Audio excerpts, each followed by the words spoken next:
Hello friends, നിങ്ങൾക്ക് എല്ലാവർക്കും ഇന്നത്തെ എൻ്റെ ഈ വീഡിയോയിലേക്ക് ഹാർദമായ സ്വാഗതം.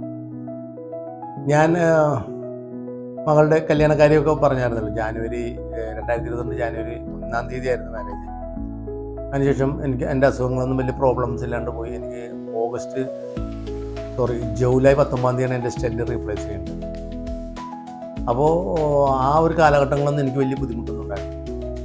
സ്റ്റെൻറ്റ് എല്ലാ വർഷവും റീപ്ലേസ് ചെയ്യുന്നത് കൊണ്ട് ജൂലൈ 19 റീപ്ലേസ് ചെയ്യേണ്ടതായിട്ടും വന്നപ്പോൾ എന്നെ ഹോസ്പിറ്റലിൽ അഡ്മിറ്റ് ചെയ്തിരുന്നു.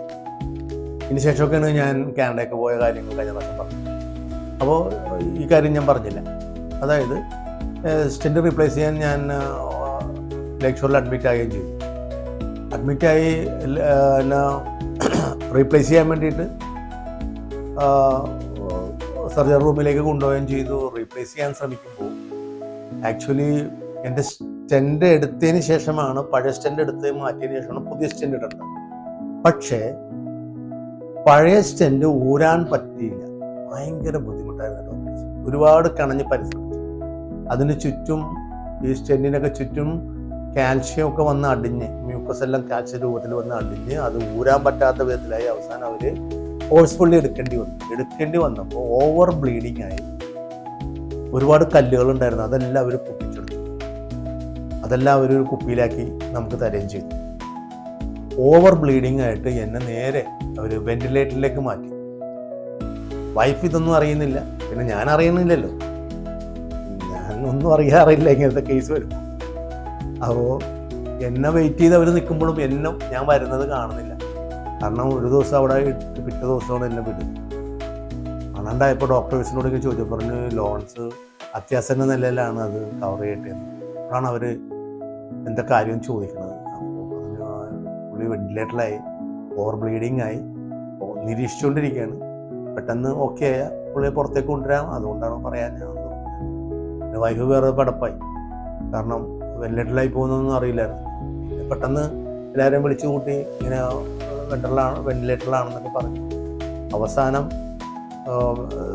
ബ്ലീഡിങ് എല്ലാം നിന്നു. അതിന് ട്രീറ്റ്മെൻറ്റ് എല്ലാവരും ചെയ്തു. ബ്ലീഡിങ് എല്ലാം നിന്നു. എന്നെ റൂമിലേക്ക് കൊണ്ടുവന്നപ്പോഴാണ് ഇങ്ങനത്തെ അവസ്ഥയാണെന്ന് പറയാം. പക്ഷേ ഇപ്പോഴും എനിക്ക് എൻ്റെ ബ്രെയിനിൽ രജിസ്റ്റർ ആയിട്ടില്ല. ഞാൻ ഹോസ്പിറ്റലിൽ അഡ്മിറ്റായ കാര്യം വരെ ഉള്ളൂ. ബാക്കിയൊന്നും എനിക്ക് ഇതേവരെ ഓർമ്മ കിട്ടിയിട്ടില്ല. ഓർമ്മക്കുറവ് നന്നായിട്ടുണ്ട് എന്തായാലും. അങ്ങനെ അതിന് ശേഷം ആണ് ഞാൻ കാനഡയ്ക്ക് പോയ കാര്യങ്ങൾ പറയുന്നത്. ഈ കല്ലുകളാണ് അന്ന് അവർ പൊടിച്ച് നമുക്ക് തന്നത്. ഈ കല്ല് ഇപ്പോഴും ഞാൻ എൻ്റെ ഷോപ്പ് കേസിൽ സൂക്ഷിച്ചിട്ടുണ്ട്. ഇത് വെച്ച് ചെറിയൊരു പണിയുണ്ട് എനിക്ക്. അപ്പോൾ ഇതാണ് ആ സംഗതി, കണ്ടില്ലേ? അത് പലർക്കും ഇങ്ങനെ സ്റ്റോണുകളൊക്കെ പൊടിച്ചതൊക്കെ കാണാൻ പറ്റുമായിരിക്കും. കയ്യിലൊക്കെ ചിലവർക്ക് കൊടുത്തിട്ടുണ്ടാവും. കണ്ട, ഇതാണ് ആ സംഗതി. ലേക്ക് ഷോറിൽ എൻ്റെ ID നമ്പറാണ് കാണുന്നത്, 272244. ഇങ്ങനത്തെ ഇതൊരു കുപ്പിയിലാക്കിയാണ് അവരന്ന് ഇത് ഏൽപ്പിച്ചത്. അപ്പോൾ ഇത് ഞാൻ സൂക്ഷിച്ച് വെച്ചിട്ടുണ്ട് ഷോക്കേസ്. അതിനുശേഷമാണ് എനിക്കിങ്ങനെ കാനഡയ്ക്ക് പോകാനായിട്ടുള്ള ജീവിതത്തിൽ ആദ്യമായിട്ട് പോകാനുള്ള ഒരു ഭാഗ്യം ലഭിച്ചത്. ഞാൻ നേരത്തെ പറഞ്ഞായിരുന്നു, അമ്മച്ചിയെ വീൽ ചെയറിൽ വിട്ടത് ഞങ്ങളെല്ലാം. അപ്പോൾ അത് ഞങ്ങൾ പോകുന്നത് ഒക്ടോബർ 4 തീയതിയാണ്. അപ്പോൾ ഇതിൻ്റെ ഇടയിലെല്ലാം യാത്രകൾ ചെയ്യണമെന്നുള്ള ഒരു ആഗ്രഹം കൊണ്ടിട്ട് ഞാൻ കുടലിൽ വെള്ളം കൂടുതൽ കയറ്റിയതും ഒക്കെ ഞാൻ കഴിഞ്ഞ പ്രാവശ്യവും ഞാൻ പറഞ്ഞാണ്. വീണ്ടും ഞാൻ ചെറുതായിട്ടൊന്ന് റിപ്പീറ്റ് ചെയ്യണം. അപ്പോൾ എനിക്ക് അവിടെ പോയതിന് ശേഷം എങ്ങനെ ജീവിക്കാൻ പറ്റുമെന്ന് അറിയില്ല. കാരണം എയർപോർട്ടിലെല്ലാം വെള്ളം ഇറിഗേഷനൊക്കെ ചെയ്തിട്ട് പോകാമെന്ന് വെച്ചാൽ വല്ലപ്പോഴും. അപ്പോൾ അതിന് വേണ്ടിയിട്ട് ഞാൻ ഒരു കുറച്ച് ട്രെയിൻ എടുത്തായിരുന്നു. അത് മറ്റുള്ളവരാരും ചെയ്യാൻ പാടില്ലെന്നൊക്കെ ഞാൻ പറഞ്ഞു കഴിഞ്ഞ വീഡിയോയിൽ.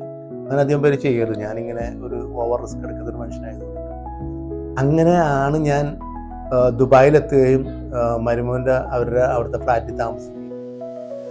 ഡേ ടൈം അവിടെ ഉണ്ടായിരുന്നു, നൈറ്റിൽ വീണ്ടും ഫ്ലൈറ്റ് ആയിരുന്നു. അങ്ങനെ യാത്ര ചെയ്ത് ആദ്യമായിട്ട് ഞാൻ കാനഡ മണ്ണിൽ കാലുകുത്തി. ഇതൊക്കെ പറയുമ്പോഴും എനിക്ക് ഇതൊന്നും ചിത്രീകരിക്കേണ്ടി വരുമെന്നോ അല്ലെങ്കിൽ അതെല്ലാം വീഡിയോ നിങ്ങളെ കാണിക്കേണ്ടി വരുമെന്നോ എനിക്കറിയില്ല. അതുകൊണ്ട് ഞാൻ അങ്ങനെ വലിയ കാര്യമായിട്ടൊന്നും ചെയ്തില്ല. കുറേ പിക്ചറുകളൊക്കെ ഞാനിങ്ങനെ എടുത്തു എന്നൊക്കെ ഉള്ളൂ. പലതുണ്ട്, അതെല്ലാം ഞാൻ അടുത്ത വീഡിയോയിൽ കാണിക്കാം. കാരണം വെച്ചാൽ ഇത് ജസ്റ്റ് ഒന്ന് പറഞ്ഞു പോകണമെന്ന് മാത്രമേ ഉള്ളൂ. കാരണം അങ്ങനെയൊന്നും എനിക്ക് പോകാൻ പറ്റുമെന്ന് എനിക്കറിയില്ല.